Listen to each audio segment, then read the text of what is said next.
arrived in Manila!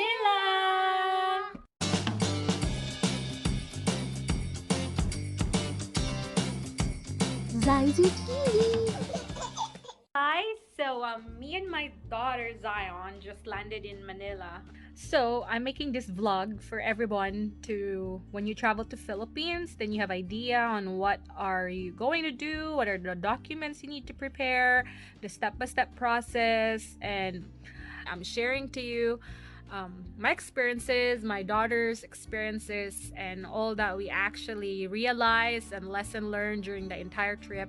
And I hope it does help you because I do believe that when you know things that could happen, actually could lessen your anxiety, and it did help me to know what could happen. So I hope it helped you too. So actually, my reason to come here in the Philippines is not just for purely leisure or vacation. I was here to get my daughter back. I left her here last February so I could pursue my license in my practice of pharmacy in Canada.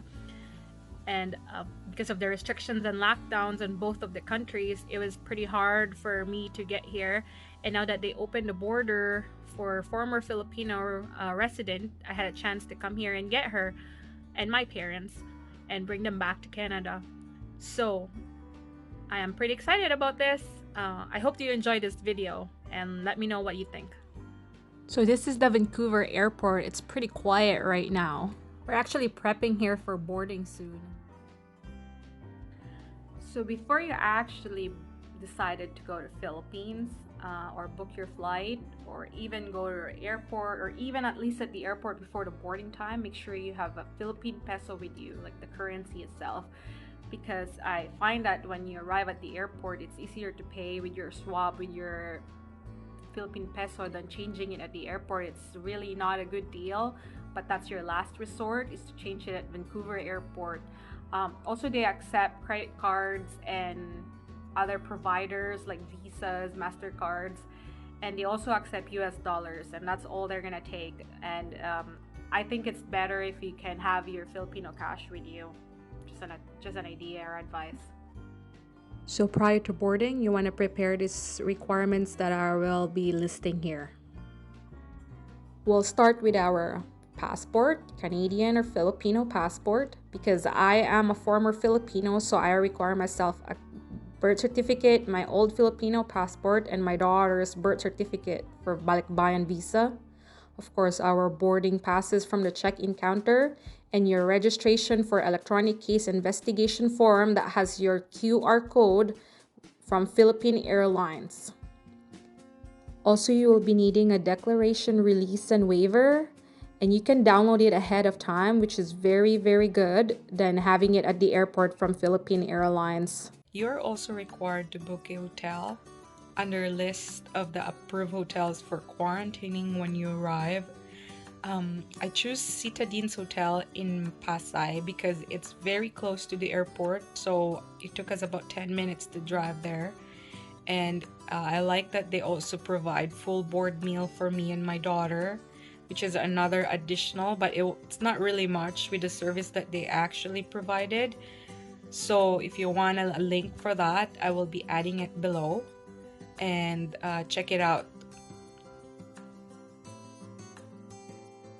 I would get those documents ready, especially the forms that you actually need to fill. So when you get there, you're ready and it's already filled. You just have to show it to the counter. And if you don't, they actually give those papers to you there and they actually require you to fill it up. Do it as fast as you can because they usually give it away prior to boarding. So you really need to do it quick. So to make it easier, just do it beforehand. So to sum up the boarding requirements, you need your passport, the visa or letter from the embassy, or old passport and birth certificate for former Filipinos, boarding passes, your ECIF form from PAL, its QR code, and the declaration, release, and waiver, which you can download ahead of time. And lastly, your hotel reservation.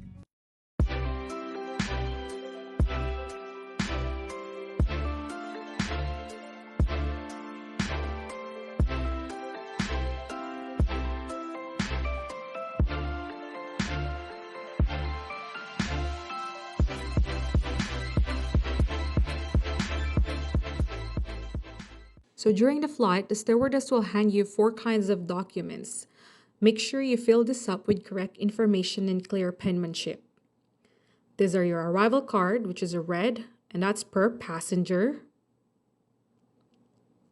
And your health declaration card, which is a yellow card, and that's also per passenger. And your Bureau of Custom card, which is 1 per family. And your affidavit of undertaking, and that's per person. Also during the flight, they will provide you a declaration form, and that's also per passenger. Ladies and gentlemen, we are on our final approach. We will be landing in a few minutes. Please check that your seat belts are securely fastened. Cabin crew, landing station. Flight is mandated to collect the health declaration forms. Kindly fill out properly and answer all the questions truthfully. It is important to write your correct and recent contact details and address. In case you do not have any Philippine contact number, you may use your closest relative's contact number here in the Philippines. If you are a land-based OFW, kindly write L or Lima at the upper right-hand corner of the yellow form. And N or November for non-OFW. And for sea-based OFWs, kindly write S or Shera at the upper right-hand corner of the yellow form, to include the manning agency and the vessel name at the back of the yellow form. A quarantine officer will go around to collect the health declaration form and check your temperature. So we are asked to simply remove your face shield for a while.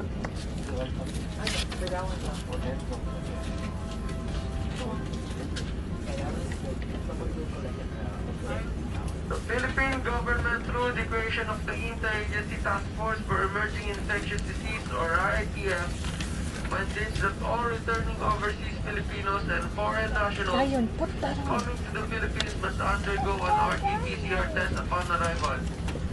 Then a mandatory quarantine until the results are released. Give it away. Several hotels here in Metro Manila were transformed into quarantine facilities. Strict IITF protocols are imposed to prevent you from going out of your room.